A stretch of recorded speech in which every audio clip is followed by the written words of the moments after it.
What's good, everyone? Welcome to Bravo and Blaze with Jenny Blaze, covering all of the latest Bravo quote unquote news and the weekly Bravo TV lineup. As a disclaimer, well, let me switch this up. Already I'm messing up with my windows. I lost my notes. We are live, by the way. Oh boy. Okay. As a disclaimer, I would like to remind everyone that this podcast is for entertainment purposes only. We are not here to intentionally harm anyone and by no means use this platform as an avenue for bullying. And anything said is alleged. As always, I hate that I have to say this, but please do not take anything I say as Bible. I am not a journalist, nor do I claim to be one. Nothing I say is fact checked because, again, this is for entertainment purposes only. Be cool, not all like uncool. If you're not following us on social media, make sure you do so. We are at Bravo and Blaze on Twitter, Instagram, TikTok, Facebook. I got a little ticker here. And Twitch. We are at Jenny Blaze on YouTube. Like I said, we are live. We are live streaming to Twitter, Facebook, Instagram, Twitch, and YouTube. If you're on Instagram, join us on YouTube because after an hour it gets cut off. And also you can join us in our live chat where you can ask questions, give your own thoughts on what we're talking about or interact with one another. I will take breaks throughout to read through and share some of the comments. If you are a podcast listener, please note that we have visuals over here on YouTube for you to look at.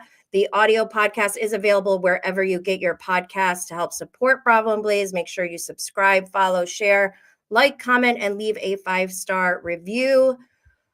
Whew, I'm kind of warm right now.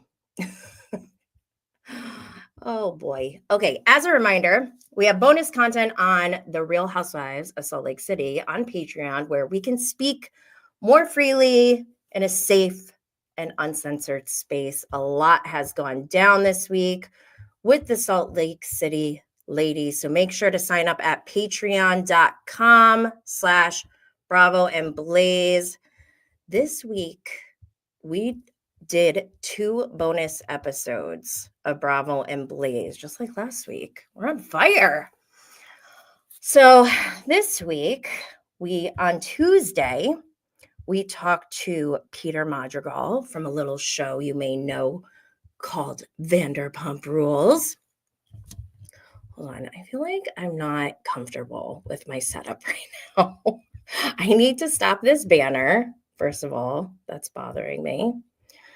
Okay, thank you. That's better. That is so distracting. Okay. As you may know, I was out in LA 2 weeks ago and met up with Peter at the 11th Annual American Reality Television Awards. And then we had dinner at SUR the next evening. Side note, the show aired on Friday last week, and even though I didn't win the award for overall reality podcast, Nick Viall didn't either, so I take that as a win. I'm totally joking, but you can go watch the actual award show on YouTube now. I'll put the link in the show notes. Also, one thing about this award show, Alex Baskin was there because Vanderpump Rules and a couple of his other shows were nominated for a lot of awards. And Vanderpump Rules won for Outstanding Docuseries. And I thought that was pretty cool. After my trip to LA, Schwartz and Sandy's announced they are closing at the end of the year. And the following day, it was announced that Vanderpump Rules season 12 will be completely recast. I mentioned the picture from Bravo celebrities on Instagram. I mentioned this picture to Peter, how it looks like they're filming season 12, right? And he clarified what that actually was. So make sure you go check out the bonus episode to hear more about it. Also, while I was out in LA, I wound up going to a Kempire live show at the Bourbon Room. And at Kempire's show, he had someone open up for him. Let me move this. I'm switching slides here at the same time. So he had someone open up for him whose name is Alexander Rogers, and he blew me away with his effortless comedic delivery of his opening monologue. And I just fell in love. In my head, I was like, I must introduce myself. And in love, I mean like creator love. You know what I mean? After the show, a bunch of us went to Schwartz and Sandy's, but Max, who was bartending, he like closed the bar, called last call or whatever. So we had to leave, and we went to this place called Birds, which was right around the corner. And Alex showed up, and I got to chat with him. We're chatting, and I'm telling him how amazing I think he is. And then we go to connect on Instagram. And turns out we're like, oh my God, wait, we've been following each other for a very long time. Like we've been long time mutual. So before we leave, we're like, let's record together sometime, you know? And then last week was Thanksgiving. So basically forget about getting anything done during Thanksgiving week, right? With 3 kids. But then this week I'm watching Real Housewives of Beverly Hills, and I see, hold on, let me switch this slide. I see Alexander Rogers on my screen asking Kyle Richards why she is thrusting Teddy Mellencamp onto these women at BravoCon. So when I think I was doing laundry, because I usually multitask when I'm watching the shows. And when I saw that, I was like, oh my gosh, I should message him. But I'm sure like so many people were messaging him. So, but then guess what?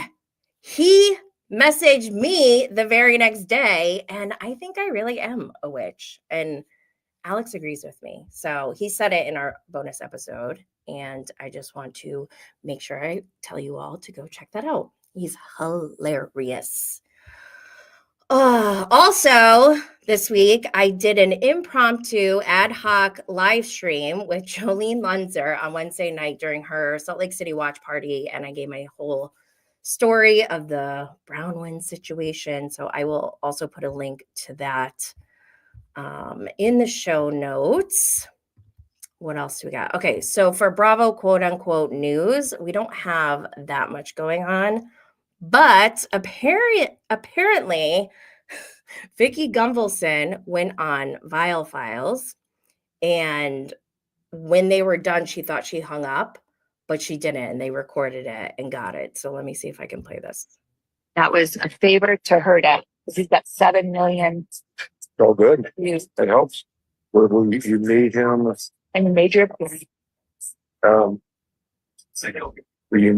he be at the Herd Idea, the Christmas deal? So this guy on his own network. Mm-hmm. I was a guest on his show. Well, no, but he doesn't Herd that. No, he has his own network, his own show, Okay. his own thing. Okay. I never heard of him. Last name. Nick Biles. It was like, oh my God, I know him. I'm like, oh, weird. You didn't say that on the show. Oh, he's so beautiful out here. It is nice. God. Just talking to these people here, they were going.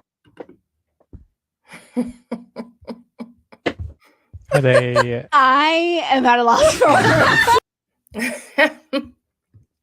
So they got Vicki kind of like laughed it off, I guess. And by the way, I saw that from Real Moms of Bravo on Instagram. I thought that was so funny. That's like classic Vicki Gunvalson, right? And I kind of love that she did it to one of my arch nemesis. Why do I have more than one? Okay, so that was the Vicki news. Other Bravo quote unquote news. I saw this first on Bravo by Gaze on Instagram. There's a Selling the City trailer. This is a new show, and it's going to be on Netflix. It premieres January 3rd, and it has, I don't know if you guys can see this tiny picture, but right here, that's Steve Gold from $1 Million Listing New York. I think this is so interesting that we had all these $1 Million Listing franchises, and now Ryan Serhant was on that show. He now has his own show on Netflix, And now Steve Gold has his own show on Netflix. This is interesting. I wonder if Bravo's like pissed. They're like, oh my God, they stole our idea. I'm dying to know. Okay, let's move on. This whole Bravo lineup is so jam-packed. First, let's start with Real Housewives of Potomac, Season 9, Episode 9, Mediation Nation. Ashley and Stacey each attend their divorce mediation appointments with unforeseen outcomes. Kierna and Greg examine their relationship more closely. Giselle spends time with Grace as she anticipates becoming an empty nester. Mia is pushed to her breaking point when her life choices are questioned. Oh my gosh. This show is so... It just makes me uncomfortable, but it's so funny. And Karen, her one-liners are so good. She's talking about Mia, and she goes, the stress of running a pimp village has gone to Mia's head. And I died. I think she is so funny. Any thoughts on Potomac? I haven't been really on top of this season. I'm like watching it, but what else, I guess? What do you guys think? Let's move on to Married to Medicine. Quad gets her groove back. This is season 11, episode 2. Quad throws herself a Paris-themed birthday party where she stuns the ladies by revealing a big secret. Simone continues to battle her issue with Quad, but a birthday invitation might be a step in the right direction. Dr. Jackie sees a celebrity patient. Dr. G and Sweet Tea wonder how Damon can take a backseat to Heavenly's bad behavior. Things get heated between the guys when Dr. G confronts Dr. Damon about Heavenly's behavior. God, I love this show. They bring it all the time. I haven't even seen this whole series. I only jumped on in the last couple of seasons, and it's wild to me that they're on season 11 and that they are very consistent in their delivery. They bring it all the time. It's always like very emotional, passionate, and they're hilarious too. And they seem like they genuinely care about each other. So I don't know. Sometimes it gets a little heavy, but overall, I just love this show. And I got the chance to interview Dr. Contessa and Dr. Simone. So I'll link those episodes as well in the show notes. I have too many links. Okay, let's move on to Below Deck Sailing Yacht. I need to talk about this one. So we're on season 5, episode 9, Out Damn Spot. I don't know what that title's all about, but Captain Glenn is shocked to see what the crew did to the boat during their night off, and he doesn't let the crew off the hook for the damage they caused. Romance sparks for multiple crew members at a hot beach club, setting off drama and jealousy. A familiar face rejoins the crew, which causes Gary and Daisy to give cohabitation a try and sends the stews into a showdown for the new crew members' attention. Okay, I will confess that I have been kind of hating on Below Deck Sailing Yacht this season. I have not been enjoying it. We're 9 episodes in. However, I think it's coming around, and I'm going to share my tweets because I think it'll help explain better. I'm going to share it on my screen for you who are here on YouTube. Okay. Switching this. Can you all see? Let me go like this. Okay. So the first tweet, Below Deck Sailing is so boring to me. Like for real. When the episode started, I was like, I don't even want to watch this anymore. It felt like, or it has been feeling like a chore. They're also freaking out over Gary, who threw something at the engineer, who started bleeding all over the place, all over the couch, went to bed with this blood all over. They're like, I don't know, spray something on it. We'll check it out in the morning. the whole time I'm thinking, why don't they just use hydrogen peroxide? And I thought this was like a common thing that I didn't even know. I just learned this in like my 30s. So I felt like an idiot. I'm like, oh my God, duh. That makes so much sense. But then it was like life-changing after I found that out. And it was shocking to me that Daisy doesn't know this. But yeah, for anyone who doesn't know this already, you can use hydrogen peroxide to get blood out of fabric. You're welcome. I loved Captain Glenn in this episode because he finally has laid down the law. He was not happy about all that blood. He punished them. He made them stay in and clean, as rightfully so, as he should. And they didn't get to go to the caves, but Captain Glenn did. And he went by himself, and he seemed to have an amazing time. Captain Glenn gave this whole story of how he used to live in an actual cave, like with other people. And like there were more than one caves with like a bunch of girls down a cave or two. Like, what? I have never heard of that in my life. Has anyone else ever heard of this? I think that's like wild. Living in a cave? Anyways, I'm glad he laid down the law. They were so bummed. They were acting like it was over for them. Like they could not live any longer without having this night out. So I think it was last episode, right? Where they fired Emma, that deckhand. They're bringing in Chase. And at first I had to look him up because I'm like, I don't remember who Chase is. Who's Chase? And Chase was on a prior season. He was like super goofy. He was kind of green and new and young and like cute. Like, he was having a good time when he was on. And I felt like I really liked him on his first season because he seemed like he was a genuinely good person. Like he has a good heart and soul, but that he's just inexperienced, young, and needs to learn a lot. And so him coming back to this season is so interesting to me because he's like, yeah, so I went and I bought my own boat. My dream is to be my own captain, and I'm working on doing that. So I'm really here to learn as much as I can and really progress in my career, blah, blah, blah. So I'm just focused on that. I'm not here to like have any boatmances or anything like that. So he comes on, and it kind of reminds me of what was that guy's name from the old school Below Deck? What was his name? He had like a girl's name. Not a girl's name, but it was like was it Casey or something? No.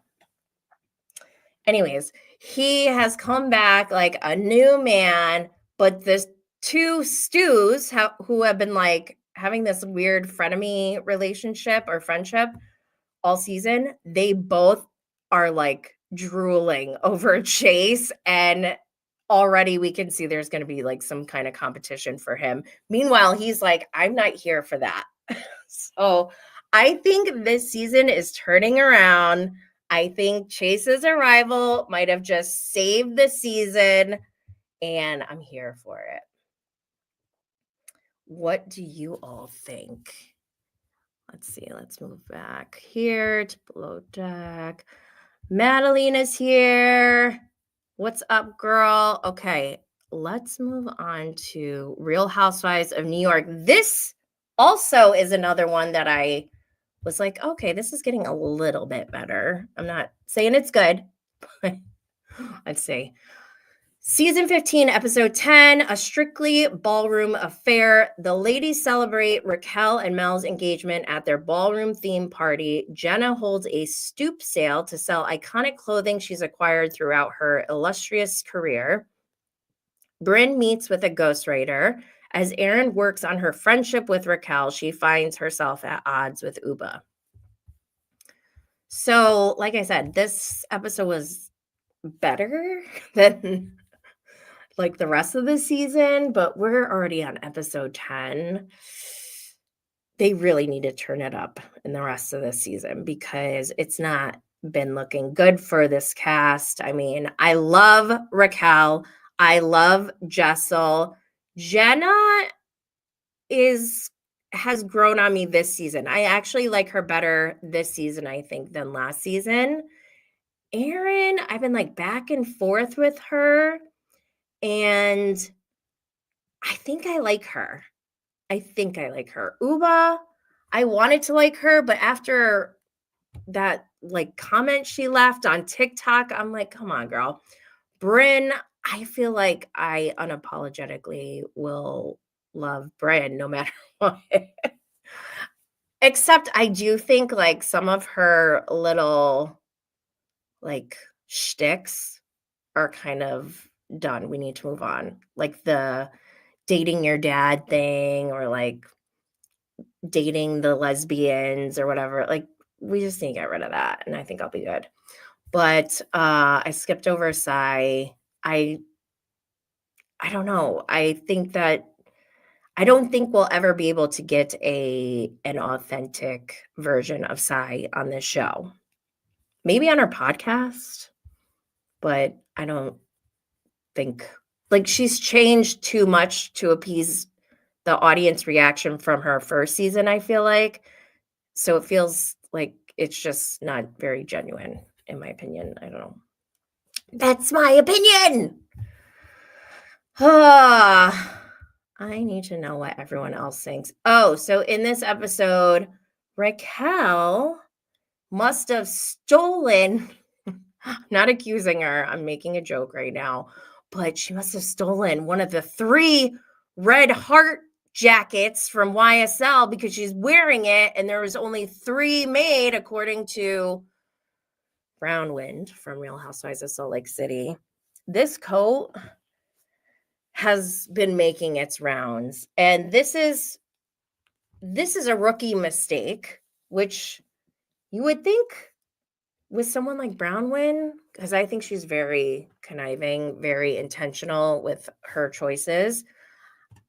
She made a choice to go on and be like, I have this coat and only 3 of them were made, knowing that the audience is going to go look this up. And since she said that, it's become like a thing now. Like you cannot. However, one thing I do want to say in her defense, surprisingly, even though I don't like her, but remember Lisa Barlow was talking about her Fendi jumpsuit and how she got it off the runway because she was at the actual runway show. And she was saying Mary got hers off the rack. Maybe that's what Bronwyn is referring to. And maybe this version that Raquel has is an off-the-rack version. I don't know. But the Salt Lake City reunion filmed yesterday. So I'm sure we will hear more on that. Also, I got very emotional when Jenna was talking about parting with her clothes. She's like, yeah, this is very hard for me. I like wanted to cry because I'm like, oh my God, I totally understand that. Another highlight of this episode, Aaron and Gabe. I am like so fascinated with Abe/Gabe. I want to know everything about him because his reactions, first of all, okay, so they wore drag. Aaron and Abe are married, if anyone doesn't know. And Abe said he's only going to go in drag if they like go all out. They go the distance, Lisa Barlow style. So he's wearing a wig. They did glam. He got a dress. He complained about the dress. He was like, I mean, it wasn't really like that sexy. He's like, I would have picked something sexier. And then Brynn was like, Mrs. Doubtfire? And he was so mad. He was like, fuck you.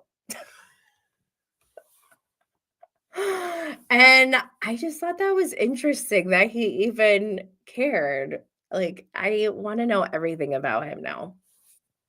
So that was a decent episode, finally. 10 episodes in. Okay, Beverly Hills. I don't really talk about this show, but I'll read through episode description. Season 14, episode 3, Life's a Beach. Calling all beach babes, Kathy's Oceanside, California getaway promises to be a luxurious escape. But it's far from smooth sailing. PK's sudden silence causes Dorit to open up to Bose, but Garcelle and Sutton are left questioning this new friendship. Fun beach games bring the laughs, but the tension between Kyle and Dorit spills over at dinner, leaving everyone with a bad taste in their mouth. So my number one comment about this show, or from this week, obviously, is I'm so glad that it led to me recording with Alexander Rogers, but also Jennifer Tilly is so lovely. I would go binge 14 full seasons of Beverly Hills if she was on it for the last 14 seasons. Like, why haven't they done this sooner? I loved her on it. But also, I am enjoying the Kyle and Dorit feud because Dorit is not backing down, and I feel like proud of her in a way. I don't know.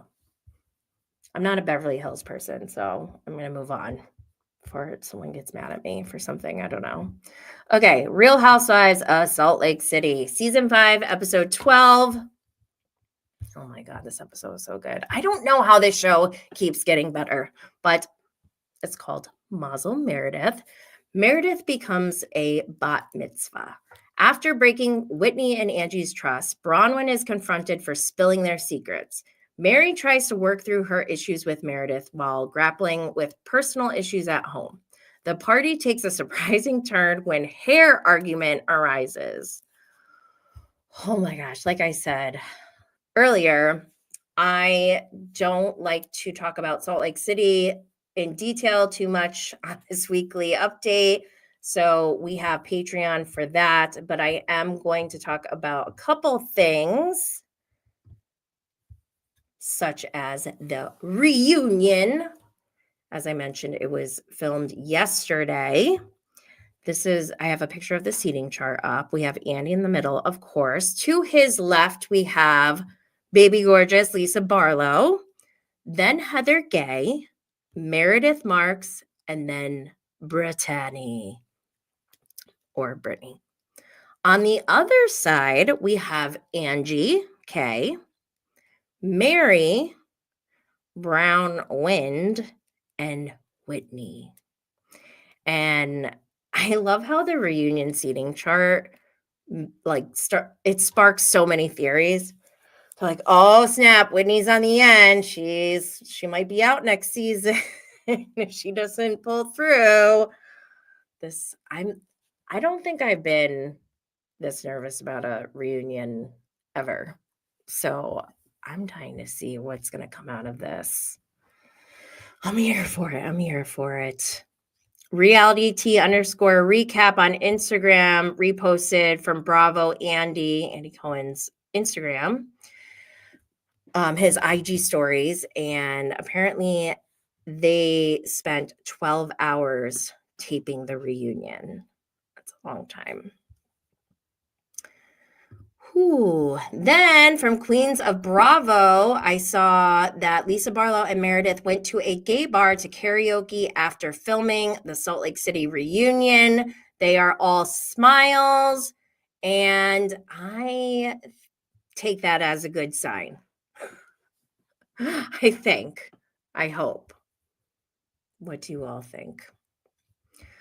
Orange Blossom says, Brittany should have been first chair because she shared her personal life and beefed with most of the women. Mary should have been first chair for her scene with Robert. Otherwise, the seating chart is fine. I mean, I don't disagree. I don't know if Brittany could be first chair because she's technically just a friend. So, however, I do agree that Brittany, out of all the newbies, has brought the most. And I think that she should be full-time next season for sure. And people who don't like her are like, no, don't bring her on. But I think she is great TV, great television. This woman, she's so deep in this cult that we call Mormonism. She is like, she really, it's actually sad to watch, but she's so, I think she's a sweet person, genuinely, but she's been raised in this culture where she's been led down a path that ultimately I don't think best serves her and her best interests. And that's sad to see. And I want to root for her to look back, use this show as a tool for self-improvement. And I want to see that growth. Bronwyn, no, I'm good with her. Thank you. She smells like poop from the screen. Oh, here's that tweet that I mentioned from Lisa Barlow. She tweeted, forever front row and first class, STFU, heart emoji. She was at the fashion show. Somebody was doubting her. So, of course, she brought receipts. Baby gorgeous. Hell yeah. Oh my gosh. So there's more. From Bravo Snark side, there's a post. I think it was last week. Heather Gay's second book has come out, and apparently she said that Coach Shah tried to kiss Monica Garcia. And when I saw that, I was like, oh my gosh, Heather, you're cruising for another bruising? What are you doing, girl? She is trying to get 2 black eyes when Jen Shah gets out. Like, Jen has all the time to be plotting out her revenge. And I'm scared, but I'm also kind of here for it. Okay, so this post from Bravo Snarkside on Instagram says, Jen and Sharif Shah categorically deny claim in Heather Gay's book he attempted to kiss Monica Garcia. Exclusive. So it says, Sharif Shah, better known as Coach Shah, was mentioned in Real Housewives of Salt Lake City star Heather Gay's upcoming memoir, Good Time Girl, when she dropped a major bomb regarding him and former Real Housewives of Salt Lake City cast member Monica Garcia. In an excerpt released by Us Weekly, Gaye wrote that Garcia, who previously worked for Shah's wife, former Real Housewives of Salt Lake City star Jen Shah, claimed Sharif attempted to kiss her before Garcia was cast on the show. In the excerpt, Gaye writes that Garcia and Sharif met at a parking lot of a gas station, and Garcia claims a football coach tried to kiss her. According to Gaye, Garcia pushed him off. I didn't know all this. Oh my God. Gaye writes that Garcia allegedly was, quote unquote, pining for Sharif from the, quote unquote, from the moment she met him. And this was one of her absurd fantasies. Oh my God, Heather. This is my first time reading it, by the way. I am like in shock right now. Holy shit. Heather. Then it says, in quotes, we categorically deny Heather Gaye and Monica's statements, the rep says. Coach Shah has never had or attempted to have a romantic relationship with Monica at any time. Both my clients, Jen and Sharif Shah, have ignored the continuous attempts for bait by Monica and others for storyline. Jen continues to remain consistent with her journey of positive rehabilitation and will not entertain frivolous narratives from those seeking a rise from her and her family. Garcia had a 1-season stint on Real Housewives of Salt Lake City last year, which ended with Gaye uncovering the shocking news that Garcia was involved in an Instagram gossip page called Reality Von Tease. The account was known within the group for bashing the ladies and for releasing videos from inside Jen's house. Oh my God. I know I have chills when I read this. The way that Salt Lake City should be fiction. This show is unreal. Real. Not real. Unreal.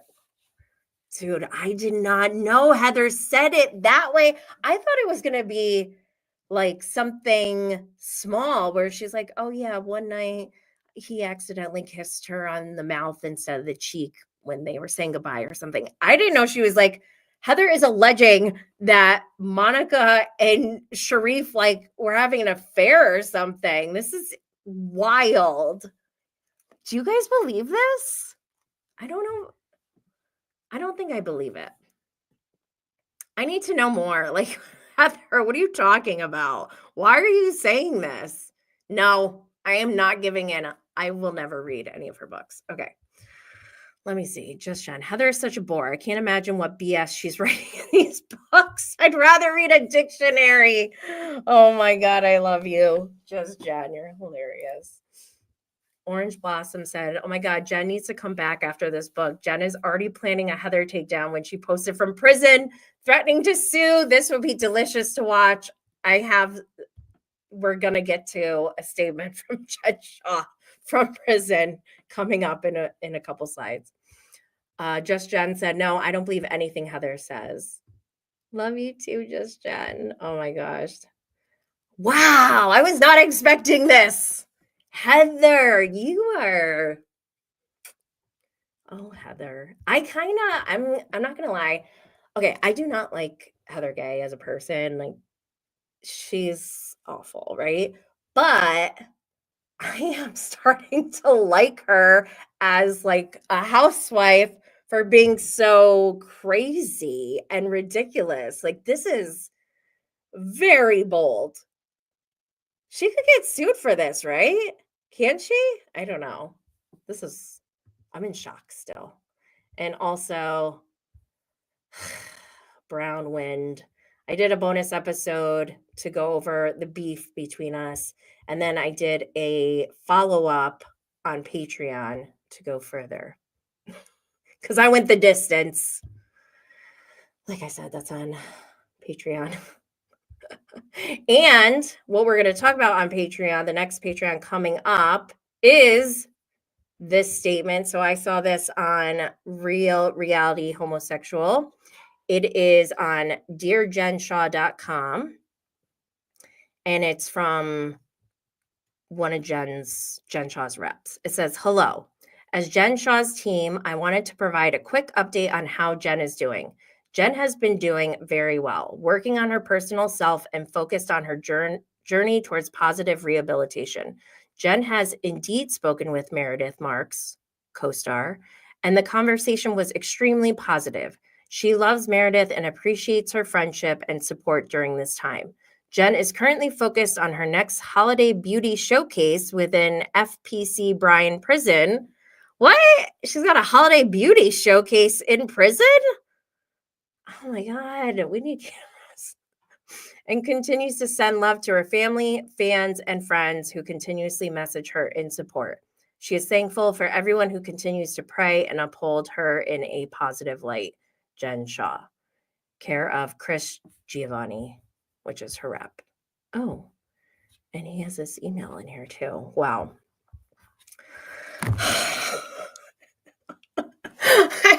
Why? Like, I love this show, but I also hate this show. Like, why did this is unreal. I want to just argue about high body count hair and what a high body count dress looks like and all that stuff, because this is too much. This is like, oh my God, why is this real life? I cannot believe this is real life. I wish I was lying. Orange Blossom said, not a Jen Shah holiday show. Does a tracksuit make a collection? Yo, what is in her holiday show? This is the first time I'm reading this too. Wait, what does it say? She loves it. Jen is currently focused on her next holiday beauty showcase. What does that mean? I need to know. Like, is it fashion? She said beauty. So like, are they doing like beauty products or like a DIY? This is how you do mascara in prison. Oh my God. What is this? I'm dying to know. I'm dying. Okay. Jen said, high body count hair had me screaming. I'm sorry. Some people are like mad at Angie saying that was slut shaming. I mean, yeah.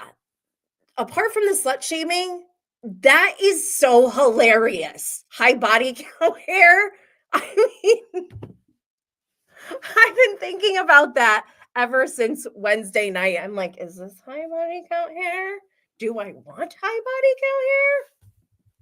What is high body count hair? Wait, are these bangs high body count hair?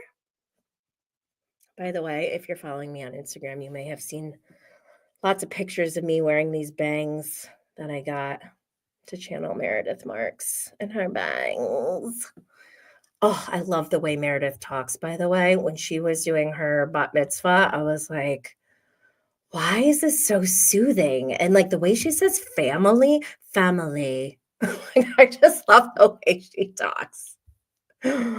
Orange Blossom said the high body count dress had me dying laughing. Angie was on a roll this episode. Angie and Brittany should be sparring partners forever. I thought so. This is why I think Brittany should be a full-time housewife, because these must fall off. So I was shocked at how upset she was over Angie coming at her and quote unquote slut shaming her. Because I'm like, if somebody said that to me, I'd be dying laughing. I'm like, okay. And I would do what Angie said. I'd be like, I look like a mother. I am.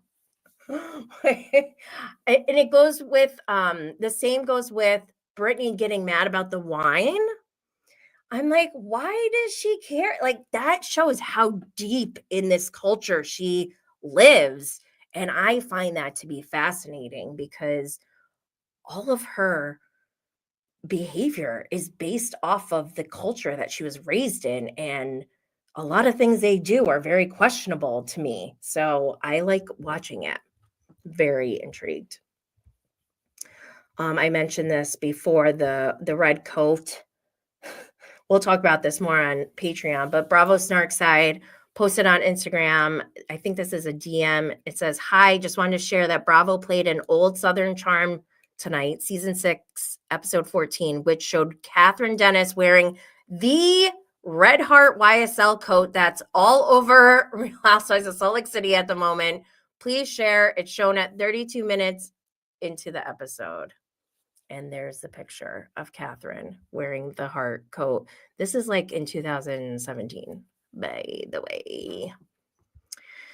So yeah, we're going to talk about that more on Patreon. Let's move on to the next show.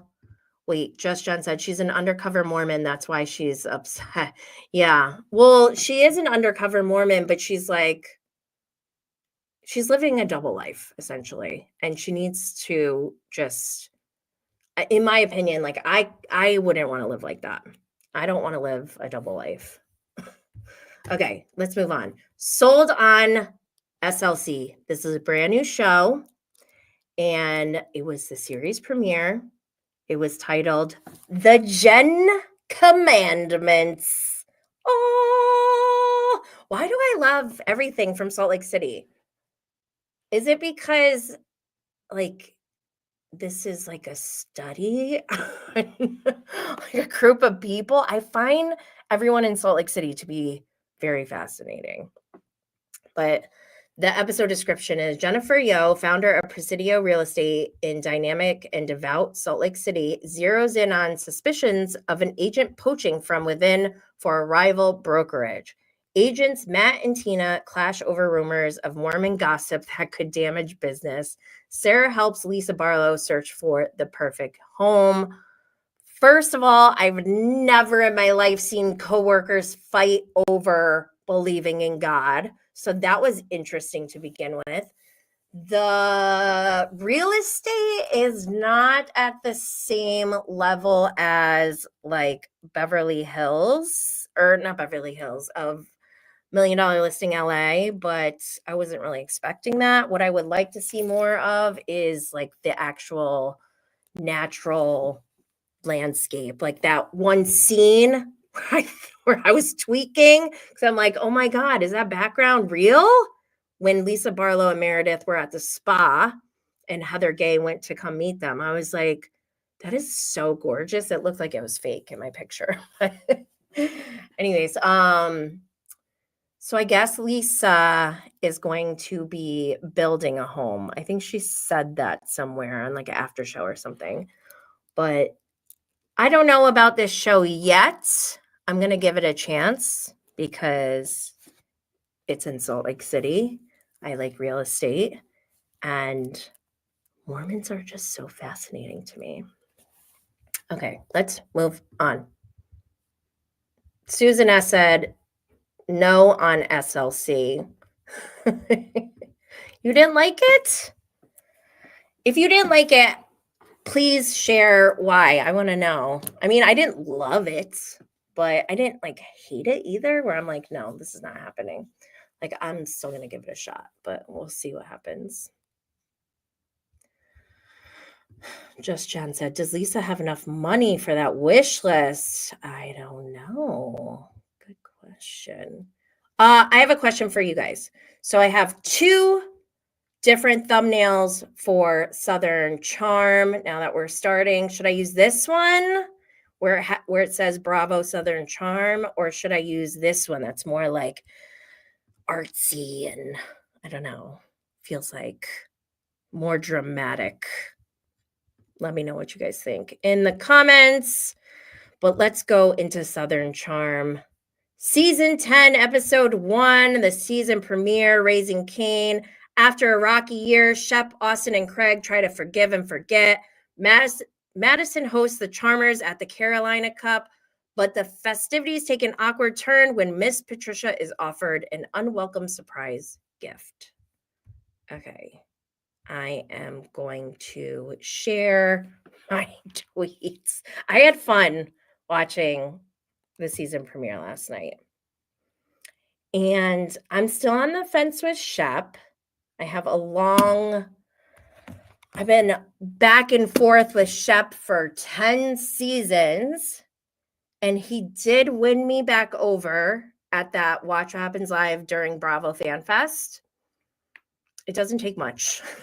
I just need to see some growth. I need to see anything to like show that he's improving or somewhat self-aware. And then I will always root for him. I root for all these people, but I will also hate watch the show mostly.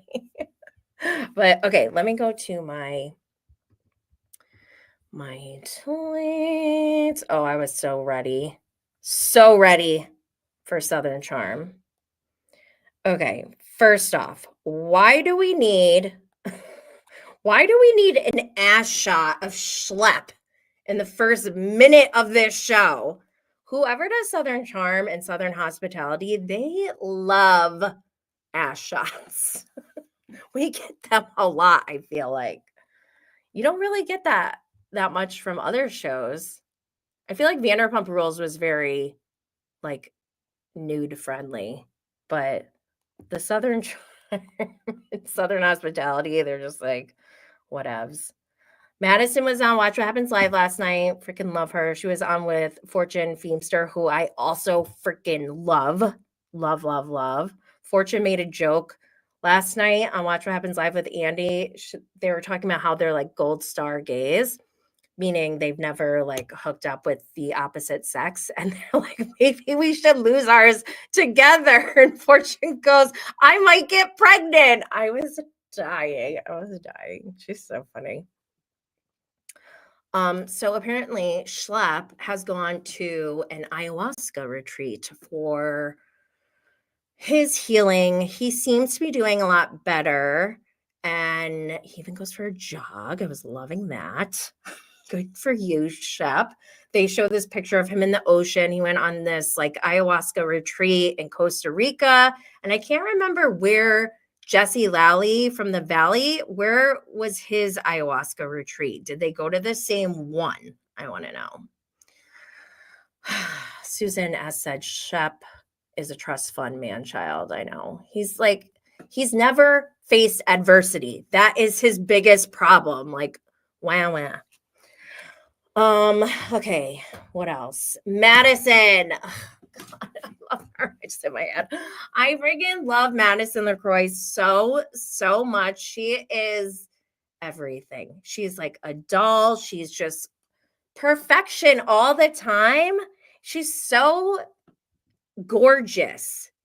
So I think it's misleading because when you see such a gorgeous woman like that, I feel like most people are like, oh my God, she looks so beautiful and sweet. But then she's talking about her man and dating. She's like, oh yeah, I want my man, like, I want to know everything. Here's an air tag, swallow it. She has no shame about that. And I love that about her. She is not afraid to break through the old school traditional Southern stereotypes, I feel like most of the time. And I could be wrong. Like, I don't know her. Who knows? But from what I see, I feel like I just love her. Shep also, he opens up to Craig and Austin about how he felt like they kind of ditched him after BravoCon when he was at like rock bottom pretty much, which also, by the way, if you go back to my commentary from BravoCon 2022, this is why I also think I'm a witch or something, because I was like, Shep needs help. He is not in good condition. I completely avoided him at BravoCon 2023 because at BravoCon 2022, I could already see where it was going. And from what I heard from people who witnessed firsthand at BravoCon 2023, Shep was really wasted and really disrespectful and rude to people, and even threw a fan's phone allegedly. So I'm happy that Shep is looking like he's in a better place. And I think it was nice that Shep was vulnerable to Craig and Austin, even though they're like, you know what I think Shep's biggest problem is, other than never having adversity, is that I don't think he has had any true friends. And like, obviously he hasn't had like a true love in a romantic sense because he's fucked everything up with everyone he's ever dated. So I feel like in this moment, what we're seeing from Shep is like what he wants to say, but feels like it's not manly and like to say how you feel. Like what he wants to say is like, it hurts my feelings that you guys weren't there for me, and I just really want you to care about me more. Which, I mean, he was like kind of getting at that, but he was skirting around it, you know, like dancing around it. So whatevs. I don't know. I'm here for this. I love how Craig was like, I guess Craig said he couldn't hang out with Shep because he's a businessman. And I was laughing at that because Craig, of anyone, they did a whole montage of Craig being unhinged and drunk and wild. And oh my God, I loved it. Okay, so I did a poll. At Madison's event, they had like a tent at this horse race thing, and they had these like, they look like Christmas trees on the table. They're in the shape of like a Christmas tree, but they were all strawberries. And I'm like, that is so pretty, right? It caught my eye. But then I was like, wait a minute. Are you supposed to eat these strawberries, or are these just for decoration? I did a poll because I'm like, what do you do if there's like food like that? And they put food around these strawberry trees that they use as centerpieces. But like, what's to stop someone from eating them? Why can you eat them? Are you allowed to eat them? Is it going to be frowned upon if you eat them? I need to know, because this seems like such a waste of food if you're not allowed to eat the strawberries. And so my poll was, are these strawberries to eat or for decoration? 19% said to eat. So I'm glad that 19% of you would go up and start eating them because they look good too, right? 35% said for decoration. That was kind of disturbing to me. I'm like, that means 35% of people would absolutely not even go near or even think about touching one of those strawberries. Like, what? Oh my God. What if somebody does eat it though? And then I said, both was one of the options. 29% said both. But then I was like, okay, if it's for both and people start eating them, it's slowly going to look awful, right? Can you imagine at the end of this party, there's like random spots missing? Like, I don't know. I'm questioning this strawberry tree a lot. Wait, Jen said, my husband asked if you could eat the strawberries. I said yes. Fuzzy Puff said for show, not to eat. See, this is what I'm saying? And then 17% of people on the poll said no clue. I think I'm part of that group. I really wouldn't know what to do. I'd want to eat one, maybe, if I was, I don't know, if I was there. Would you guys eat them? I just that what really blew me away. So at this party, we also see a scene of Madison and Austin just like hanging out. And I had to admit this, which was painful for me because I'm 100% team Madison always and forever when it comes to her and Austin being together. And I was like, after they broke up, I'm like, stay away from him. Madison, he's awful. Like in my head, obviously. But now seeing them be friendly, I'm like, wait a minute. I kind of like this dynamic and I'm okay with it. I think I'm here for it. I think they're fun together. And obviously she's married, and he's a Muppet Mouth, so it's not like they're going to get together or anything. So I think I'm okay with this friendship. I think it'll be interesting and fun. Okay, we got to talk about JT for a second. Okay, I have been a JT supporter since last season.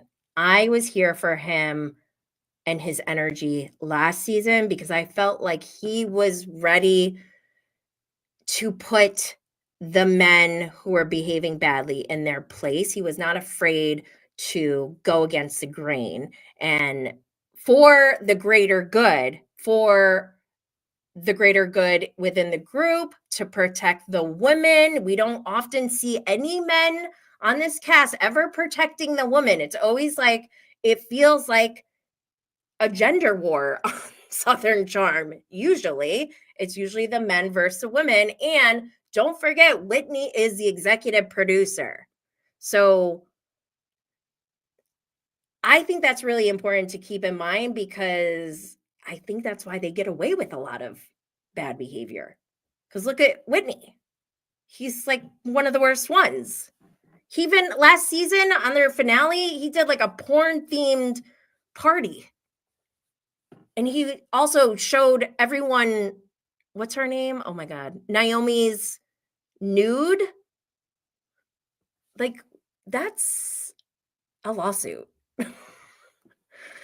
Can we call HR, please? Anyways, so JT, I was all about JT I was hopeful that he would be there to help shut down this bad behavior that we've been seeing for so long. And hopefully, we could evolve on this show and we could see Shep, Craig, Austin actually turning into men and respecting women and, all that good stuff, right? But I don't think that's going to happen because I don't know what happened to JT. His accident does seem like, at least to him, that it was very serious. And he's still limping around, so it must have been serious. And his body, physically, he's changed significantly since his last season. His behavior on the season premiere felt very different. The energy just felt very off to me. And I think he's going through something. I don't know, but I was I know a lot of people have been no, he's, a creep or whatever. Fuzzy Puff even said it. No, JT is a mid-level creeper. Just Jen said Whitney also needs to grow up. Just Jen said gross man child behavior. Yeah. Oh, DM Rock said, I love Madison. She's my favorite. I love her too. So JT, like, I don't know what's going on with him, but when he came up to Austin, and I don't even like Austin. So for me to be like, Austin, I feel weird for you right now is like a big deal. So when he said that, I'm like, yo, or what did he say? He goes, I got something for you. After my near-death experience, I was thinking about you. That is so, I would have walked away. Like, no, thank you. Whatever comes after that is a hard pass for me. No, thank you. We also have a new girl, Molly. Her name is Molly, right? I think I like her so far. The only thing I don't like about her so far is that she had some kind of romantic interest in Whitney, and I am so grossed out by that. What else? Yes, just loving the new girl. Oh my gosh, Shep and Taylor talking was so good. He's like, I texted you, and she basically just admitted that she blocked him, and good for her. I love that Taylor blocked Shep. Finally, he definitely needs to leave her alone. Like, enough is enough, dude. So good for her. Also, Fortune Feemster on Watch What Happens Live said that she heard that Craig has a big D. And I want to know where she heard. How does she know? That was random. I think that's all for that, for Southern Charm. What else? Did you guys have anything on Southern Charm?